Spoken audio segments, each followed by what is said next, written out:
که له سیکس څخه په پوره توګه خوند نشئ اخیستلی دغه 3 کارونه حتما وکړئ. سلام ګران لیدونکو، خدای دې وکړي چې روغ جوړ او د صحت جامې مو پر تن وي. زه یو ځل بیا ستاسو په خدمت کې د یو نوي ویډیو سره حاضر یم.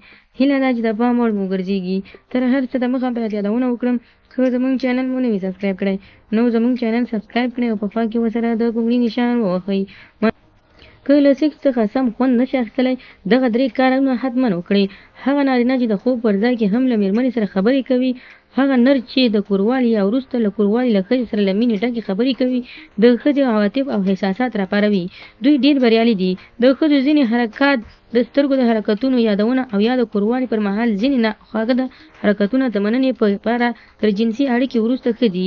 ښځې ته د یادولو د دې لامل کېږي چې مېرمنې هم په تدریجي ډول سره له کوروالي ډېر خوند اخلي.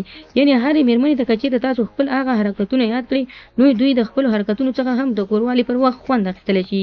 هغه نارینه چې د لمس کولو په برخه کې مهارت لري، ښځې په بدن کې ډېر حساس ځایونه لري چې ډېر ژر پرې راپارېدای کېدای شي او ګرمېدلی شي، لکه شونډې، غوږونه، کوناټي، سینې، خېټه، د شا تخته یا ملا په کوڅ کې یا شرمګاه کې لاس وهل، شونډې زبېښل، سینو د سرونو څټل او ښکلول، غاړه، ورنونه او کوناټي هغه ځایونه دي چې کولی شي مېرمن پرې ګرمه کړي او جنسي اړیکې ته یې آماده کړي.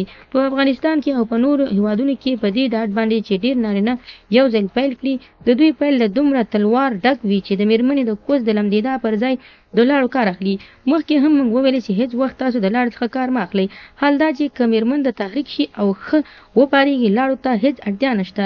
د ښځې د رحم او کوڅ دننه راتلونکې اوبو چې ابزارات ورته وایي جنسي اړیکه له ډېرو خوندونو ډکولی شي او دواړو لورو ته ډېر خوند زیاتولی شي او زیات خوند ورکولی شي.